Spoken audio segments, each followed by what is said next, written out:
اعوذ باللہ من الشیطان الرجیم بسم اللہ الرحمن الرحیم۔ سورہ زخرف آیت نمبر 31 میں اللہ تعالیٰ فرماتے ہیں، اور کہا ان لوگوں نے کہا کہ یہ قرآن ان دونوں مکہ اور طائف کی بستیوں میں سے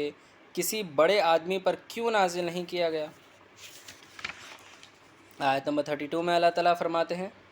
کیا وہ آپ کے رب کی رحمت کو تقسیم کرتے ہیں؟ ہم نے ان میں ان کی معصیت کو دنیا کی زندگی میں تقسیم کر دیا ہے اور ایک کے دوسرے پر درجے بلند کر دیے ہیں تاکہ ایک دوسرے سے خدمت لیں، اور آپ کے رب کی رحمت کو کہیں بہتر ہے تو کہیں بہتر ہے اس سے جو کچھ یہ جمع کرتے ہیں۔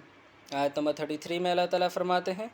اگر یہ بات نہ ہوتی کہ سب لوگ ایک ہی طرز پر ہو جائیں تو جو لوگ اللہ کا انکار کرتے ہیں اللہ تعالیٰ ان کے گھروں کی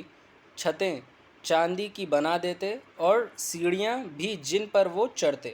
آیت نمبر 34 میں اللہ تعالیٰ فرماتے ہیں، اور ان کے گھروں کے دروازے بھی اور تخت بھی جن پر تکیہ لگاتے ہیں۔ آیت نمبر 35 میں اللہ تعالیٰ فرماتے ہیں، اور خوب آرائش اور زیبائش اور یہ سب دنیا کی زندگی کا تھوڑا سا سامان ہے، اور آخرت تو آپ کے رب کے پاس پرہیزگاروں کے لیے ہیں۔ اللہ تعالیٰ نے اس آیت میں فرمایا ہے کہ آرام، عیش و آرام صرف یہ دنیا کی زندگی کا صرف تھوڑا سا سامان ہے، اور اصل سامان، اصل چیز تو آخرت میں ہے پرہیزگاروں کے لیے۔ آیت نمبر 36 میں اللہ تعالیٰ فرماتے ہیں، اور جو اللہ کی یاد سے آنکھیں بند کر لے تو ہم اس پر ایک شیطان مسلط کر دیتے ہیں تو وہ اس کا ساتھی ہو جاتا ہے۔ اللہ تعالیٰ نے دیکھیے اس آیت میں صاف صاف بیان فرمایا ہے کہ جو بھی انسان اللہ تعالیٰ کی یاد سے آنکھیں بند کر لیتا ہے تو اللہ تعالیٰ اس پر ایک شیطان مسلط کر دیتے ہیں، ایک شیطان کو اس پر بھیج دیتے ہیں اور پھر وہ شیطان اس کا ساتھی ہو جاتا ہے۔ آیت نمبر 37 میں اللہ تعالیٰ فرماتے ہیں، اور وہ شیطان ان کو راستے سے روکے رکھتا ہے اور وہ سمجھتے ہیں کہ وہ سیدھے راستے پر ہیں۔ آیت نمبر 38 میں اللہ تعالیٰ فرماتے ہیں، یہاں تک کہ جب وہ ہمارے پاس آئے گا تو کہے گا کہ اے کاش مجھ میں اور تجھ میں مشرق و مغرب کا فیصلہ ہوتا، تو برا ساتھی ہے۔ آیت نمبر 39 میں اللہ تعالیٰ فرماتے ہیں، اور آج تم کو یہ بات کوئی فائدہ نہیں دے سکتی جبکہ اس سے پہلے تم ظلم کرتے رہے ہو کہ تم سب عذاب میں شریک ہو۔ آیت نمبر 40 میں اللہ تعالیٰ فرماتے ہیں، کیا آپ بہرے کو سنا سکتے ہیں یا اندھے کو راستہ دکھا سکتے ہیں، اور جو کھلی گمراہی میں ہیں ان کو راہ پر لا سکتے ہیں۔ آیت نمبر 41 میں اللہ تعالیٰ فرماتے ہیں، پھر اگر ہم آپ کو وفات دے کر اٹھا لیں تو بھی ان لوگوں سے ہم بدلہ لینے والے ہیں۔ آیت نمبر 42 میں اللہ تعالیٰ فرماتے ہیں، یا ہم آپ کو آپ کی زندگی ہی میں دکھا دیں وہ عذاب جس کا ہم نے ان سے وعدہ کیا ہے تو بھی ہم ان پر اپنا قابو پورے طور پر رکھتے ہیں۔ آیت نمبر 43 میں اللہ تعالیٰ فرماتے ہیں، بس آپ اس چیز کو مضبوطی سے پکڑے رکھیں جو آپ کی طرف وحی کی گئی، بلا شبہ آپ سیدھے راہ پر ہیں۔ آیت نمبر 44 میں اللہ تعالیٰ فرماتے ہیں، اور یہ قرآن آپ کے لیے اور آپ کی قوم کے لیے نصیحت ہے، یعنی وارننگ ہے، اور تم سب سے عنقریب پرسش ہوگی، یعنی نیئر فیوچر ہم سے پوچھ تاچھ ہوگی۔ آیت نمبر 45 میں اللہ تعالیٰ فرماتے ہیں، اے نبی مکرم محمد صلی اللہ علیہ وآلہ وسلم، آپ ان سے دریافت کر لیں جو رسول ہم نے یعنی اللہ تعالیٰ نے آپ سے پہلے بھیجے ہیں، کیا ہم نے رحمان کے سوا اور معبود بنائے تھے کہ ان کی عبادت کی جائے۔ آیت نمبر 46 میں اللہ تعالیٰ فرماتے ہیں، اور ہم نے یعنی اللہ تعالیٰ نے موسیٰ علیہ السلام کو اپنی نشانیاں دے کر فرعون اور اس کے درباریوں کے پاس بھیجا تو موسیٰ علیہ السلام نے کہا کہ میں پروردگار عالم کی طرف سے پیغمبر ہوں۔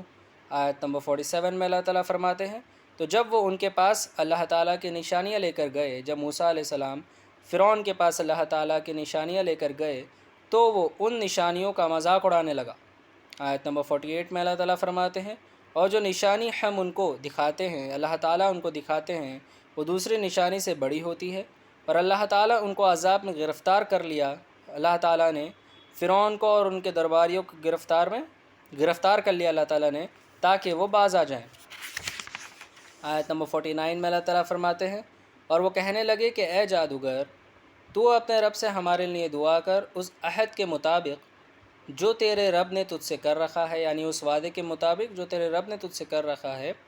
بلا شبہ ہم ہدایت پا لیں گے۔ آیت نمبر 50 میں اللہ تعالیٰ فرماتے ہیں، سو جب اللہ تعالیٰ نے ان سے عذاب کو دور کر دیا تو وہ اپنے عہد کو توڑنے لگے، اپنے وعدے کو وہ توڑنے لگے، جب اللہ تعالیٰ نے اپنے عذاب کو ان سے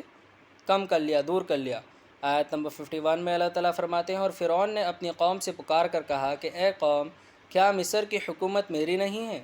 اور یہ نہریں جو میرے نیچے بہہ رہی ہیں کیا تم دیکھتے نہیں ہو؟ آیت نمبر 52 میں اللہ تعالیٰ فرماتے ہیں فرعون نے کہا بلکہ میں تو اس شخص سے کہیں بہتر ہوں جو کوئی عزت نہیں رکھتا اور نہ ہی وہ اچھی طرح گفتگو کر سکتا ہے۔ آیت نمبر 53 میں اللہ تعالیٰ فرماتے ہیں تو پھر اس پر سونے کے کنگن کیوں نہ اتارے گئے یا اس کے ساتھ فرشتے جمع ہو کر آتے۔